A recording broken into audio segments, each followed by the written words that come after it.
So we are live now. Welcome all to this session of Let Us Talk It webinar. And today is a bright sunny day outside in Detroit, Michigan. We are here today again. And many of you who have joined from YouTube, on Facebook, LinkedIn, we welcome you to this session. And just to let you know at the very onset, if you like the session, if you have feedback, comments, please put it on the comment section so that we can, at the end, when we have the question answer session, then we can get your questions or comments in also. And if you want to present or attend the webinar, please email us at webinar@letustalkit.com. And the topics include technology, personality development, health, youth, but it's not confined to these only.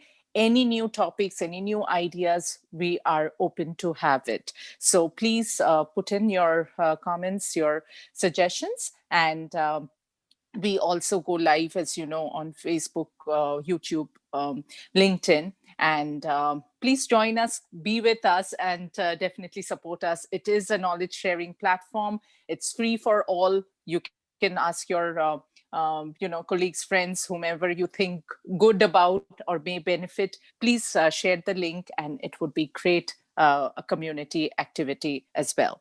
So with that, we start our session today. So the topic for today is the power of potential. The power of potential is very, very important when we need to unleash the power of potential to become your best self. And that is the topic today, to check ourselves. Once I heard to check yourselves before we wreck ourselves. So let's have that checkpoint right now. So our speaker today to present this session, we have Jackie Desham. She's based on nearly 25 years of management experience in both the public and private sectors. Jackie has been recognized for her ability to inspire and engage her workforce to increase productivity and reduce operational expenses. As a frontline manager for a Fortune 500 company, Jackie set out to become like the other managers in the organization. She soon discovered that the limited success of her top-down management style left her feeling dissatisfied, but more importantly, alienated her workforce. Jackie broke all out of the cookie cutter management mold and began to lead by creating an environment that welcomed the input of her staff. But the other part of the profile, which I just loved, is very inspiring. She is a breast cancer survivor, committed to encouraging and educating men and women affected by the disease to live beyond their diagnosis. She has a passion for singing, operating large machinery and power tools. The bigger, the better. While working on home improvement projects, it's not unusual to hear her harmonizing with the noise of a circular saw. So Jackie and her tools make quite the duet, and we would love to have a piece here too in our webinar. And we are honored to have you, Jackie. Over to you. Hi, thank you so much, Julan. It is a pleasure to be with you all today. And also to Phil, also for extending the invitation. So today's topic, the power of potential, is not as technical as some of the other topics that you all have had in the past. However, it is just as important, because until you can recognize your potential, your greater self, you can learn all the tools and the processes and the techniques you wish, but you have to be true to yourself in order to expand and be your best person. So I thought what we might do today, and to lighten things up a bit, since some of you are having difficulty unmuting, we're going to use the chat quite a bit today. So you can type right into the chat. So we're going to do a little get to know you kind of activity today called Would You Rather? And would you rather, for those of you that aren't familiar with the activity, I will ask you questions, and the questions will pose two dilemmas. Now, the thing about dilemmas are that they usually aren't what you want. Okay, they aren't the best solution for what it is you want to do. So for instance, I may ask a question. Would you rather lie on a bed of nails or walk over hot coals? Okay, neither one of those are so great. But in your chat, you would just put in the chat which one you would prefer. Okay, so I can't see the chat, so I'm not going to be able to see or which ones you all are selecting. There are no right answers, there are no wrong answers, there are no winners, and there are no losers. But why don't we do this? For those of you that can unmute, go ahead and unmute. For those that need to put it in the chat, put it in the chat, and maybe Julon, you can tell me what we're seeing, okay, there. So just say your answer. For those of you that unmute, say your answer loud and proud all at one time. There is no specific order. Okay? All right, so let's get started. So the first question is, would you rather be unable to use search engines or unable to use social media? Would you rather be unable to use search engines or unable to use social media? For those of you that have unmuted, let me hear your answers. Which one? No search engines or no social media?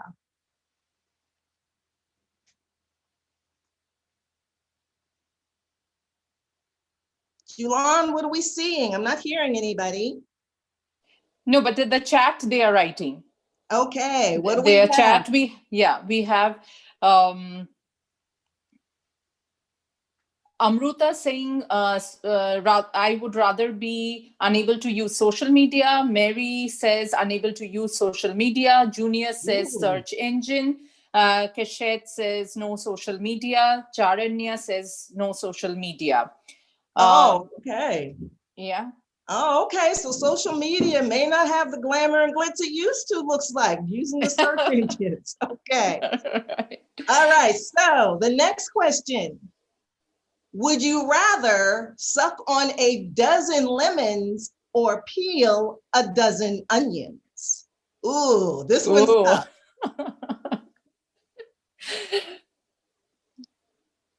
Okay. These are interesting questions. Yeah. Okay. Lemons or onions? Okay, we have the answers. Charanya says suck lemons. Junior's lemons. Keshed suck on dozen lemons. Deepa onions. Mary onions.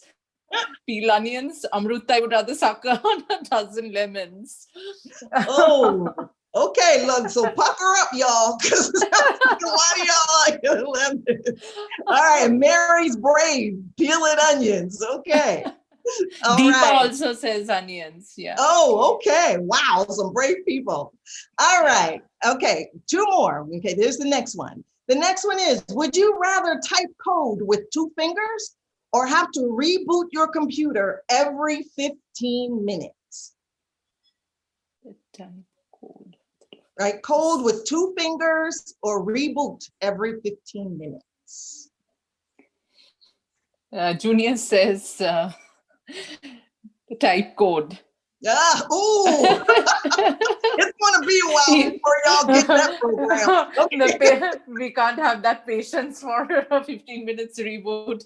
Okay, Amruta says I would rather type code with two fingers. Kashet says type code. Mary Wow. says two fingers. Not even code, just two fingers.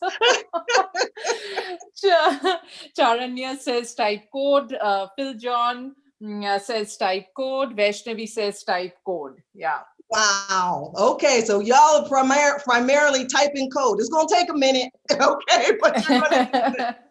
All right, and our last question is, would you rather create a very successful app or go on a world tour with Beyonce? Oh my God. Nah, I would rather create a super successful app. Okay.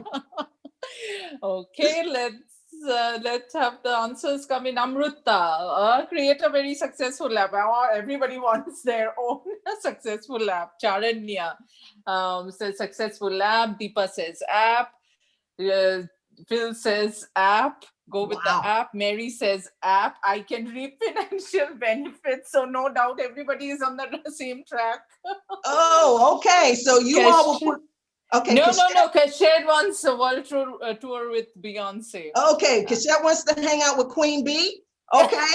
Looks like And everybody else wants the app. So y'all want to suck on lemons while you have a successful app. Vaishnavi says world tour. Julius says Okay. app. Phil John says once money is earned from the app and then used it to tour with Beyonce. Wonderful. He wants best of both the worlds.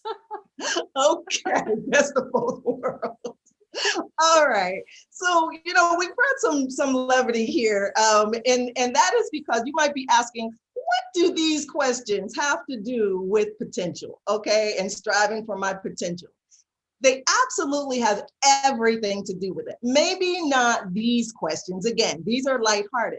But when you're striving for your potential to be your best self, you will come up against dilemmas. You will need to make a decision. And oftentimes the options that you have may not be what you want to do, but you must select sometimes what we call the lesser of the two evils. All right.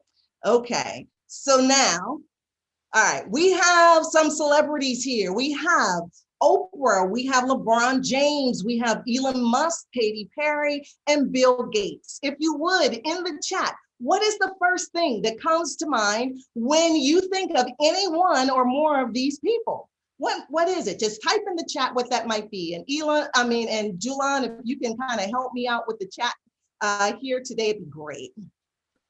Absolutely. I mean, Mary says wealth. Mm-hmm. I say famous personality. Phil says career. Okay. Junior says wealthy. Okay, come on, people. Okay, they are hardworking people. Charanya says hardworking people. Keshet says wealthy. Okay. All right. So, Wonderful.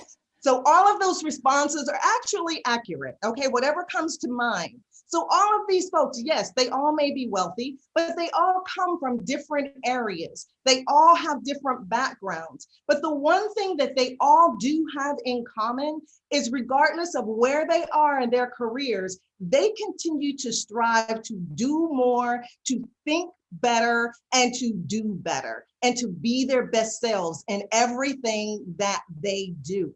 So, it's no different for you. Okay. You have the same drive, or you can have the same drive. Now, you may not end up being Oprah or LeBron or, Bill Gates, but you are you. In the world, people may know them by their first name. In the world, people may know them, just by looking at their faces. But in your world, people know who you are and the impact that you can make. Now, sure, the only thing that really separates us from them, okay, are a few $1,000,000, okay? All right, semantics, okay? But the thing is that you can accomplish greatness just like they did. But just imagine if they hadn't. Imagine if Oprah had decided with her first job in Baltimore to be a broadcaster that I'm just going to stay in Baltimore. This is what I'm going to do. Or LeBron could have graduated from high school and said, I'm just going to go work in a factory. And I don't even want to think about what life would be like without Apple. Okay. I always say, if I come up against anything, if somebody wants a thief, take my purse, but leave my phone. Okay. totally agree.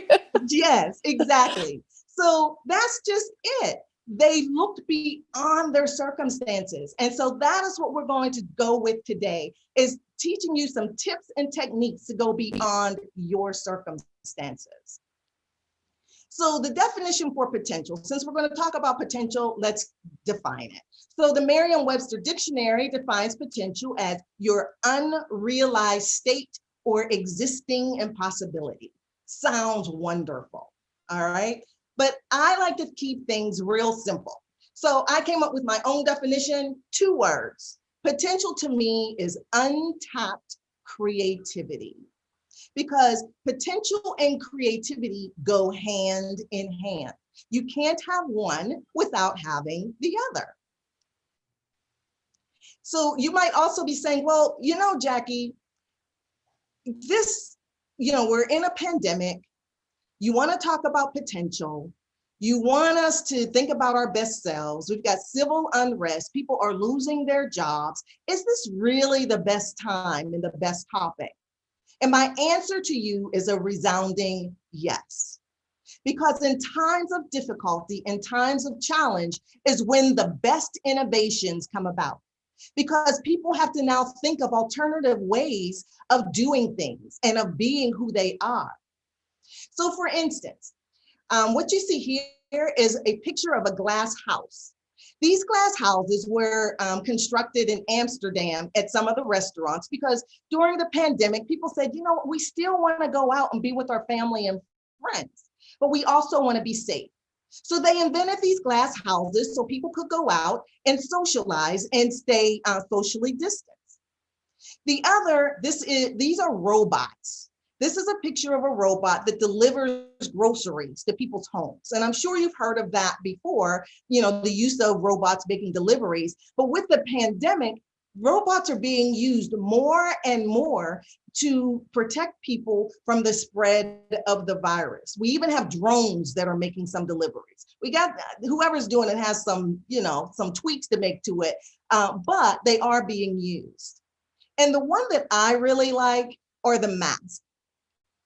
Masks are mandatory everywhere we go, again, to help reduce the spread of the virus. However, there's a section of our society in the deaf community that said, we're all for wearing the mask, but if we do, we can't communicate. Many of them read lips. And so you can't see our lips if we're wearing a mask. So someone had an innovative thought and said, what if we cut out the section where the mouth is, put a plastic covering over it so that the deaf community can read lips and still be able to communicate and function.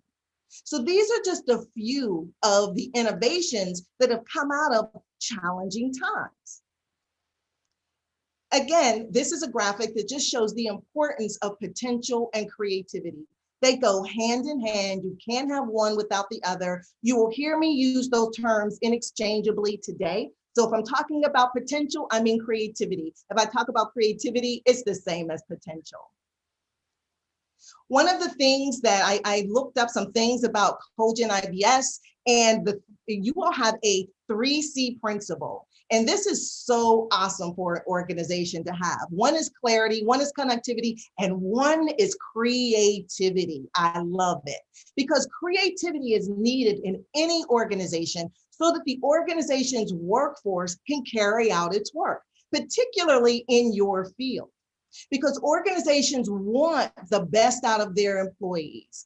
They want their employees to bring their best every day, work to their fullest potential, exceed customer expectations, and also organizations want to create an environment for innovation. They want out-of-the-box thinkers. Now think about when you were hired for your job. When you were hired for your job, why do you think they selected you? Let me tell you why. They selected you because they didn't need more of the same. They wanted someone that had new ideas, see things in a different light, challenge the status quo, and look beyond what the best practices are to the next practices. They needed some folks that would think out of the box. And we've all heard of, think out of the box. And the reason for that is because when you think out of the box, you don't have boundaries. You don't have boundaries at all. And because a box contains things, it has corners, it has sides. You can only go so far. But when you think out of the box, you challenge yourself. You challenge those around you. This is a picture of Kid in a Box. I love this. Each Christmas, when my nieces and nephews were little, I used to love what they would do with their gifts. They would come downstairs, they'd be all excited, and they would rip open their gift, and they'd see their doll, they'd see their truck, they'd see their train, whatever game they got, and they play with that thing for about, maybe 15 minutes. But then Shortly after that, they would tire from the toys and they began to play with the boxes. Now, their parents are going out, spend all this money, and the kids were playing with the boxes. And the reason for that is because the box wasn't just a doll. It wasn't just a plane. It wasn't just a car. That box became anything they wanted it to be. They used their creativity and their imagination. And that box became a cave. It became an airplane. It became a hut. It became a bus. It became anything that their mind wanted it to be. But some of you might be saying, but Jackie, that's great, but I'm not creative. Okay, I'm not creative at all. I'm what we call a left brain person. I like logic. I like math. I like figuring things out. I don't use the other side of my brain. Okay, which is, for some of you, your right side. Some of you might be saying, but I'm creative. Okay, I'm expressive. I'm creative. I like art. This is what I do. So I'm a left brain type of person. Well, I'm here to tell you today that it's a myth when we hear that there are left brain people and right brain people, because we use our entire brain, the whole 3 pounds, 2%, and the brain is 2% of your body weight and made up of 73% water. But it is the most powerful organism in our body.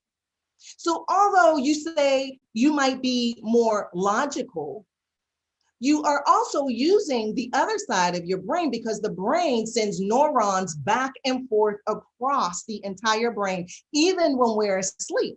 And just the opposite, if you're creative, you are using the other side of your brain with logic. You just aren't using it as much. And one way to do that, so that you're using more of your brain to tap into your potential and to come up with new ideas, is to retrain your brain. So in the chat, everybody type in retrain my brain. Okay, just type it in there, retrain my brain. Okay. So, and the reason we want to retrain our brain is so we can expand our thoughts and how we react to different things. We have taught ourselves, we have taught our brain how to respond to different circumstances, because our brain remembers experiences. Okay. The neuroscience tells us that we respond to things, we answer questions, and we take information in based on past experiences. And this is known as your emotional style.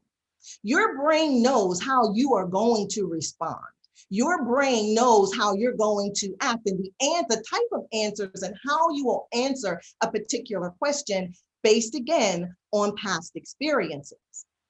But one of the things that is wonderful about the brain is that we can, what some people say, rewire it, retrain it, so that it does new and better things. Short story. As Jalon mentioned, I'm a breast cancer survivor. So one of the treatments that I get is acupuncture. So with acupuncture, you put needles in certain points, and it really helps. And I was speaking with my acupuncturist, and I said, it'd be great if I could just turn my brain off at night. Because, you just think, you lay in the bed and your brain just keeps going. What are we going to do tomorrow? The kids have this to do. I've got a project that's due the next day, those sorts of things. But I wanted to rest. And she said, Jackie, you have to retrain your brain to slow down. And I said, what? So she told me to do this. She said, whenever you want to slow your brain down, you have to send in a message. She said, taking a breath, hold it for 7 seconds, and then release it for 7 seconds. And she told me to do that 3 times. And I said, well, why 3 times? She said, because the first time you do it, your brain gets a signal that says, oh, wait a minute, something's going on. What's up with Jackie? Okay, this is new. And then the second time, the brain says, oh, she wants me to slow down. She wants me, she wants to rest. And the third time, the brain is like, okay, let's go to sleep. Now, it took some practice, but it works. So that's my tip for you today if you have some difficulty going to sleep. The other thing about the brain is to get the brain to focus on what it is you want to do and the most important thing that is occurring. And one of the best ways to do that is by handwriting. Because handwriting, very different from typing, slows the brain down and makes the brain focus on what is most important at that time. So if you ever have something that you really need to get out, you really have some ideas that you really do really do need to come about, instead of typing, because when we type, we're typing and then an email might come in and you're looking at email. Some of us can even answer our phones using our computers. So your brain is focusing on all these different things. But when you write, it means pen to paper, okay? And I know some of you aren't used to using pen and paper so much these days, but use pen and paper or pencil and paper and just start writing random thoughts. It may not even make sense. And you'll find out that soon your creative thoughts, your creative juices will begin, and you'll be writing out those thoughts. Some of you also, and I know all of us, have gotten what we call a brain freeze or brain block, okay? Writer's block, you can't come up with your thoughts, you really do need to. The best tool to do that you possess, and that is your hands. That's right, your hands. Because your hands, when you start working with your hands, just like handwriting, it sends signals through your arms, through your hands, through your arms to your brain to tell your brain, hey, let's just focus on this one thing. So working with your hands is a great way to get rid of any type of writer block or brain block that you have, whether it's handwriting, gardening, painting, anything that you use with your hands. Because again, it makes you stop and it makes you pay attention. But you're saying, okay, Jackie, that's all fine and well. But the thing about striving for your potential, your highest potential, is that it takes guts. It does take courage, okay? And it's a journey. It won't happen overnight, but it is a journey. So, but there are a few things that I call potential busters. And the first one is fear. Yep, that F word, fear. Fear is one of the greatest deterrents that anyone can have to accomplish being their best self.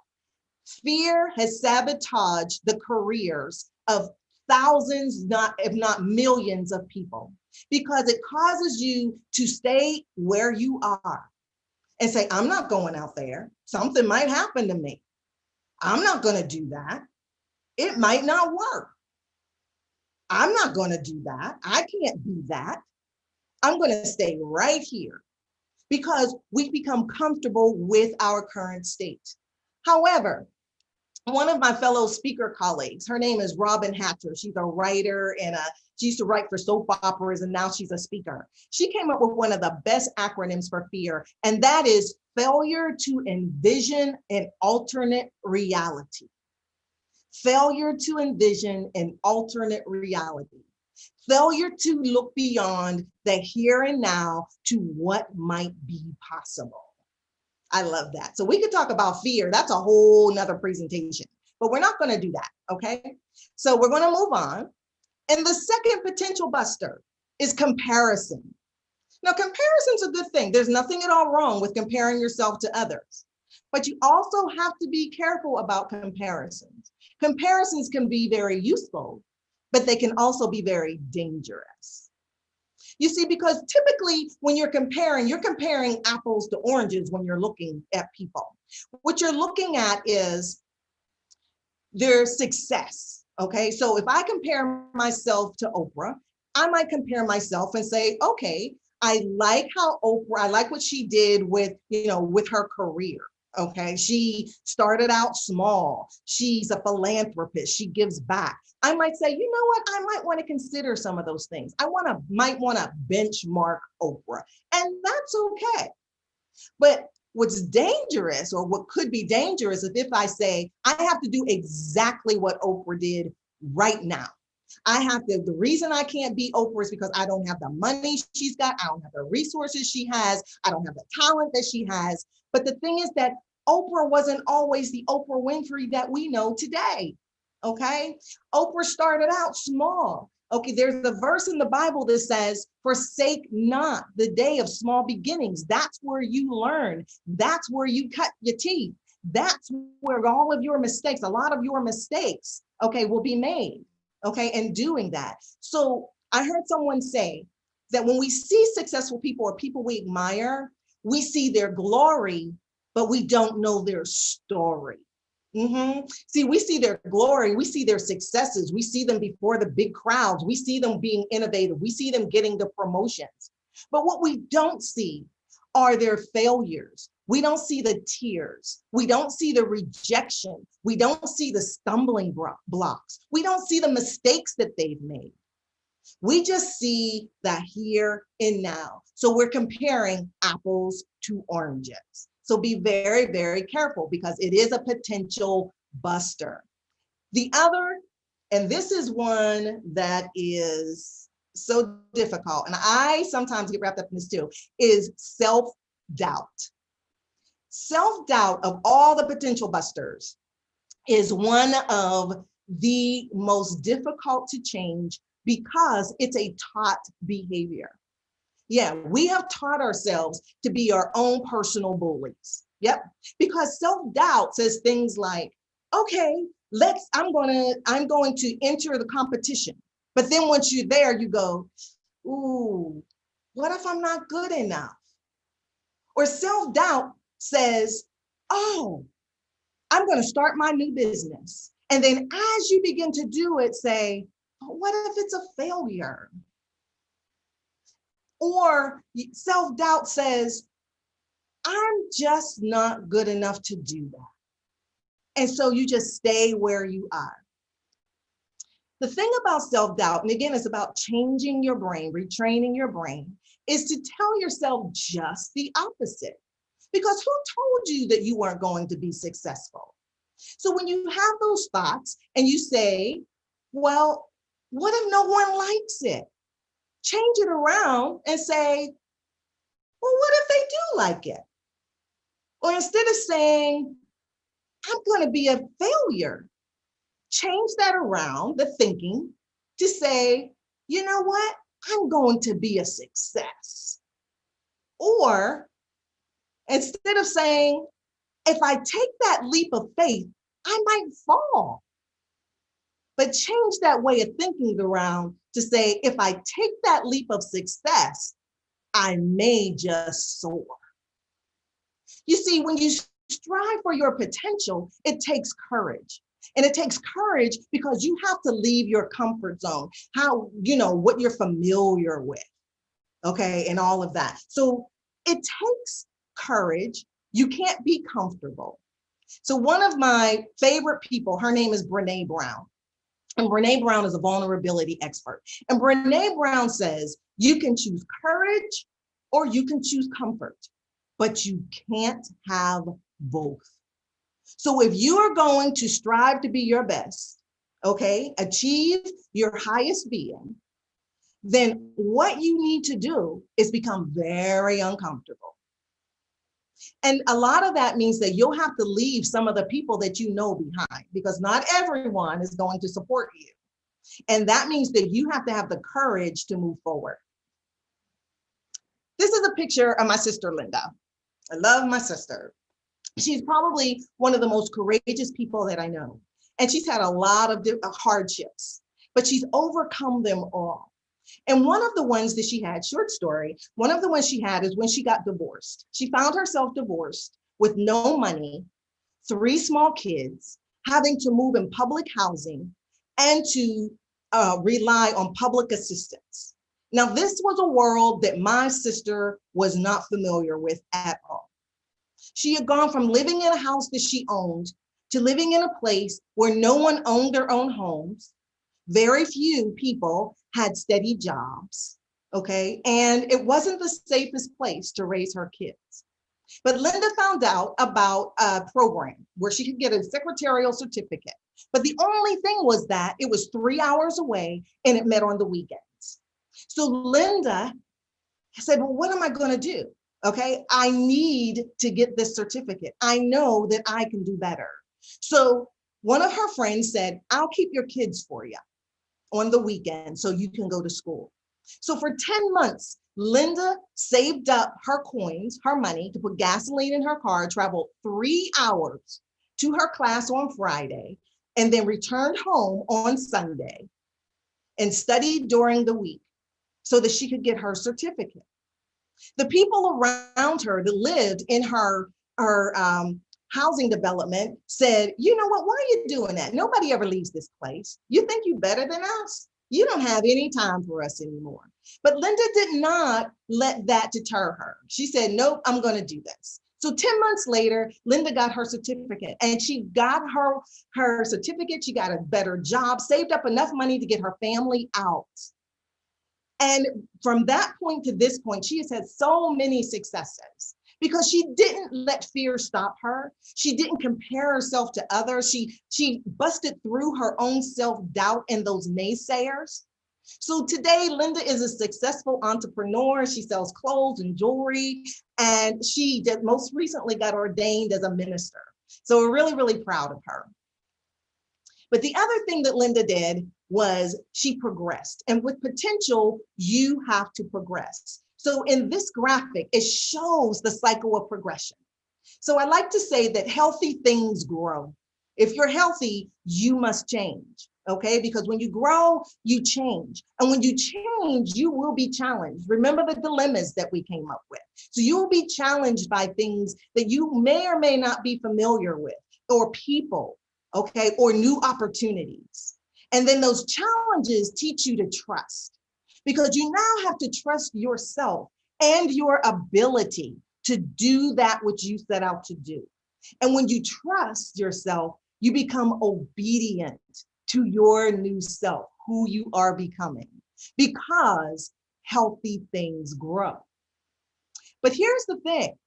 When you're going through this process, yeah, you're going to have all of these, you're going to change, you're going to trust, you're going to become obedient. But as you can see at the bottom, it says challenges. And challenges occur right in the middle. And whenever you're in the middle of something, it is the messiest point. It's the point where self-doubt might enter. And when the self-doubt enters, you have to make a decision. You can look behind you and go, I wasn't satisfied there, so I can't go back. Or you look ahead and you go, but I'm afraid to go forward because I don't know what that future is going to bring. But don't give up, because you're halfway there. You are halfway there. So when you get to the challenges, it's messy, but keep moving forward. So now we've got some techniques, okay, to unlock your potential. All right, a few techniques are to act bigger than you are. That's right, act bigger than you are. What I mean by that is take on that opportunity that you're not sure you can do. Become that person. Start to dress even the way you want to be seen, or as a person you want to be. So begin to speak in terms of that person that you admire, because there's something in people that you admire that's a little bit of you, that has a little bit of you, a little bit of them are in you. The other thing is to be curious. Ask questions, whether it's on your job, in your personal life. Ask questions, but in a respectful way. Because when you ask the questions, you just want to see what can be done. How can we change it? How can we make it better? I had one of my IT managers once, brilliant young man, and it used to drive me nuts because I would give him an assignment and he would have 1,000,001 questions. And I just wanted him to get the work done. But then I quickly learned that he was asking questions, not because he didn't want to do the work, but because he wanted to see getting it done in a different way. What this manager did by asking questions is that one of the examples is that he taught our team how to lean out a situation and save us approximately 100 hours of work on a particular process. because he was courageous enough to be curious and ask those particular questions and to see things different so that not only he could rise to higher level of potential, but the rest of us could come along with him. The other is to seek feedback. Now, as I said, a lot of people won't go with you when you decide to move forward. When my sister decided that she wanted to pursue getting her certificate, she wasn't any better than the people in her housing project. She had just gotten to a different level within herself of potential that said, I want to move forward. Now, there was nothing wrong with some of those folks. They didn't, but some of them just hadn't expanded their thinking to look beyond and see beyond. So when you seek feedback, seek it from people that you trust. Okay, seek feedback. Let them know, I want to do bigger things. I want to be this manager. I want to write this book. I want to write this screenplay. I want to start my own business. Get someone you can get feedback from who will be very honest with you. The next is celebrate your victories. Yeah, the world, and this is important because we're always told what we can't do. People are always telling us about our failures, but you have to celebrate your victories because your victories give you strength. Your victories are going to your mind process to say, you know what, I overcame that, so I can overcome this to become what it is I'm striving to be. And the next is to, and really important, is to align your why. Basically, align yourself with your purpose. Not just who you are professionally, but who you are personally as well. I know that this might look like a bowl of spaghetti noodles to you. Yep, and it is. But it also represents my life or what my life used to be. Before I knew what my purpose was, I was running around aimlessly, taking any job I could that would pay the bills, that, you know, that kind of looked like the newest and greatest thing, but I wasn't satisfied. And what ended up happening is one of the jobs I had, I was working out with the grounds crew and it was hot outside. And I was up, my assignment that day was to pull weeds along a chain linked fence in 85-degree weather. My back was bent, my butt was up, and I'm pulling weeds. And I said, you know what, God, you created me to be more than to pull weeds along a chain link fence. And so I had to really think about, what is my purpose? Why am I here? And as I, did some soul searching and really decide, had to say, okay, Jackie, you are not supposed to be the mechanic. Yes, I learned some things being a mechanic, and that's where I get my love for power tools and big machinery. You are not supposed to be the truck driver, okay? But you are supposed to share your skills and your gifts. You see, we were gifted. The Creator gifted us with gifts. And our gift back to the Creator is to use them. And I wasn't using my gifts. So I knew how to talk, but I also wanted to help people. So I said, okay, maybe being a speaker is it. And so that's how I got to where I am today and had this wonderful opportunity to present to you.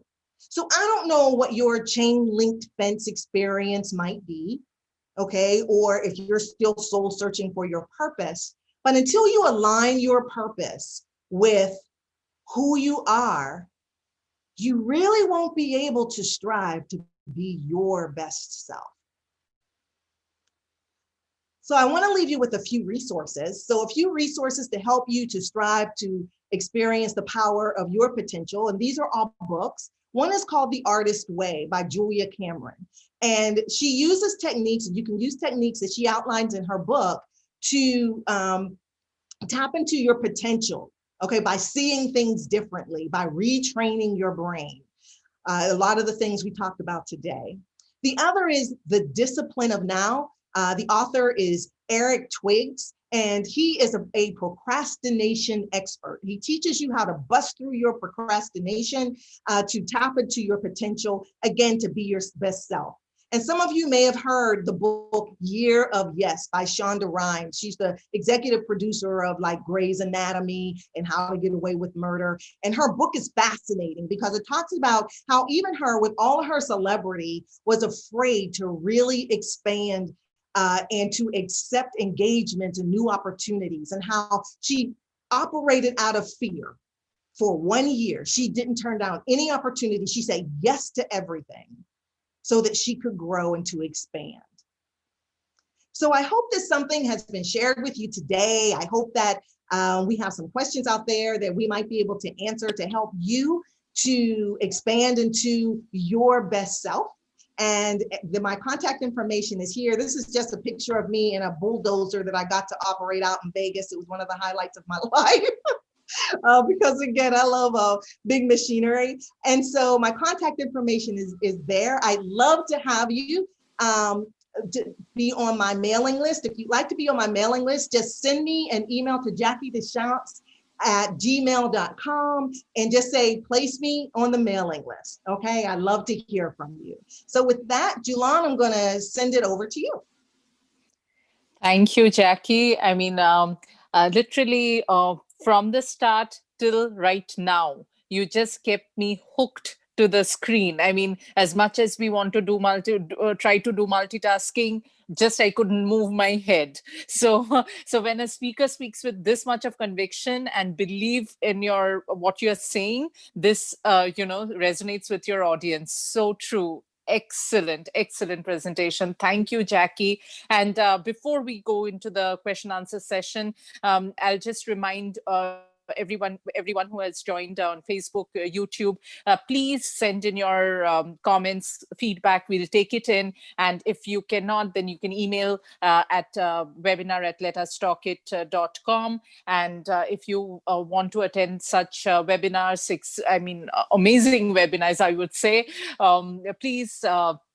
Yes, it happens every Tuesday, Wednesday, Thursday, our professional webinars from 12 to 1 p.m. EST, and our Let Us Talk It Youth webinars Friday from 12 p.m. EST. So please do send in your emails at webinar@letustalkit.com. Okay, with that, we go to the question answer session. We have Cachette. Please unmute. She has raised her hand. Please unmute and ask your question, Cachette. Mary says, great job, Jackie. Oh, thank you, Mary. Cachette, if you cannot unmute, you can write your question or feedback on the chat also.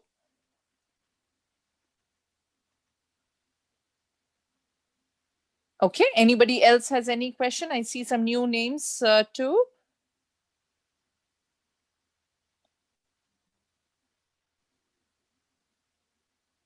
Yeah, hi AK, I see, can you unmute and tell your name?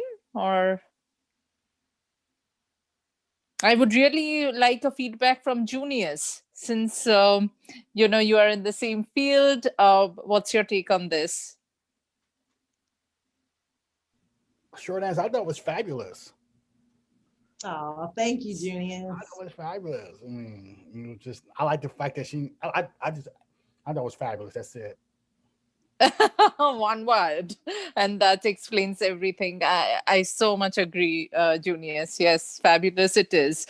Awesome job, Aunt Jackie. Okay, maybe AK knows you. Linda says, very well said, Jackie. Well done. Any more questions? Let's unleash what's more there in Jackie. So with questions.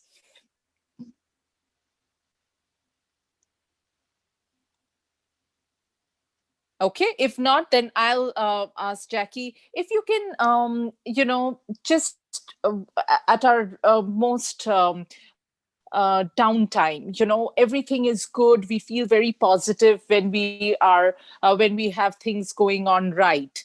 But all our understanding some ways seems to die out as something wrong or unjust, or something we feel not comfortable happening to us happens. So what is that thing that we can, make it, as you said, a direct solution. Like, if you're not getting sleep, you take that 7 minutes 3 times, 7 seconds breathing. So what is the first thing, and how to handle when the situations are not positive, not running as you thought? Yeah. Well, thanks for the question, Julan. First of all, there's nothing wrong with feeling down sometimes. And because we're human beings and we have just all these different emotions, and we have these emotions for a reason. So when we're feeling up and we're happy, it's wonderful. When we're feeling down, is not so great, or we don't think it is at that time. So one of the things that I suggest is to, okay, take the time, find out what is going on. Okay, how can I get beyond this? What got me here? Okay, and then also tap into those past experiences that were positive, because those past experiences that were positive will give you the energy, okay, and will to move you forward. So oftentimes when we're down, one of the things, and nothing changes, makes you more positive than when you go through a life-altering experience. So going through breast cancer was that for me. So going through breast cancer, one of the things was, yeah, when I first got it, was like, oh my goodness, I felt like really down, what's going to happen? I just kept seeing the bad side of it. And indeed, it was a bad thing.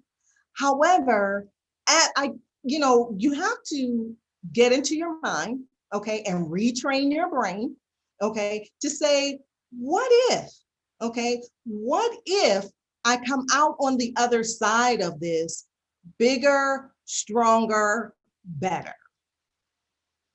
What if I can help someone once I get through this experience? So, it's those sorts of things, and it's about the positive thinking.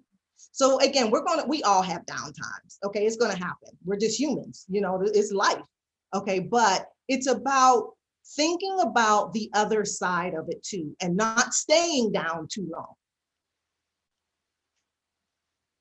So Absolutely correct. Yeah. Yeah. Got a positive thinking, and taking that time away. Very yeah. true. Very Yeah, true. the other thing, Jelon, is to surround yourself with people that you want to be around. Because oftentimes, like I was telling you about my sister's story, and the other thing, there's a saying that says you can tell how far you go by looking at the 5 people that are closest to you. Okay, so if those people are positive and supportive, you can rely on those type of people. Okay, so when you get to those challenging parts in your life, lean on some other folks. Okay, let people know, hey, I'm not feeling so great, I could use some help, I need some support. That's why we're here. Absolutely, absolutely. So, what's your best way to judge ourselves? We are so busy judging everybody else, but what are the measures or how do we judge ourselves, and not in a negative way, but as an overall judgment, what I mean, so that our positivity, negativity is known to us. It's Mhm, I feel is the most important thing to start off with. mhm. One of the ways to just say calibrate where we are, okay, and how well am I doing, okay, is really to ask yourself just that question, and always challenge yourself. Okay, so if you begin to feel comfortable, I'm the type of person, if I begin to feel comfortable, it's time for me to move. And I came about with that, and to do something else, I came about with that because I have a mentor. And my mentor has a wonderful way, has always made me feel very uncomfortable. And so she always pushes me off the ledge. And so one of the ways to do that is to, one, again, get someone who will provide you with feedback, okay? And do things that make yourself uncomfortable, okay? That will challenge you. And again, if you want to know and calibrate yourself, say, well, how well am I actually doing? Because oftentimes the way we see ourselves and think of ourselves might be a little different from how others. So again, get someone who you can ask those questions of, a mentor, someone you trust, a close friend, someone like that, and set goals for yourself. Okay, and with those goals, set those timelines. Okay, I have a goal that I want to write a book, and the book will be written by August of 2021, and I will interview 5 people for that book by a certain date. And doing that. So challenge yourself with your goals as well. So you must have goals, or else again, you kind of won't know where you're going. So set the goals on what it is you want to do and when you want to accomplish them. That's the key. When do I want to accomplish them, and how, so that I can move on to my next goal, and stretch yourself and have stretch goals. Wow. I mean, when, you give such objective answers to vast subjective topics, you feel like, yes, something new that we all know it, but to put into, perspective, that's so very important. Thank you so much, Jackie. It seems like any other question from anyone, or you're all ready to unleash yourself already? Okay, Jayant, any question from YouTube? Okay, maybe if he gets in, he will. Okay, if not, then just want to remind everyone that we have these Let Us Talk It professional webinars based on work and life, Tuesday, Wednesday, Thursday from 12 to 1 p.m. EST. And we have our Let Us Talk It Youth series, youth webinars every Friday from 12 to 1 p.m. EST. And tomorrow we have an exciting topic with our youths. It's importance of co-curricular, extracurricular activities. We see a lot of spelling bee, GOB, and Olympiads all over, school. So are they important? If they are important, how much is too much? And all of that. So please join in tomorrow. And if you have any questions, if you want your kids, your youth, as a parent, you want to mentor, please email us at webinar@letustalkit.com. And with that, we end this session. Thank you so much, Jackie. I mean, it was just, an amazing, one of the best webinars that I have attended.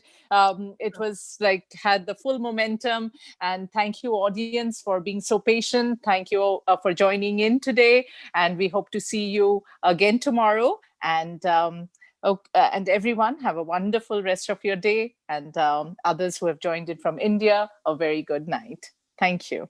All right. Thank you. Bye, everyone. Bye.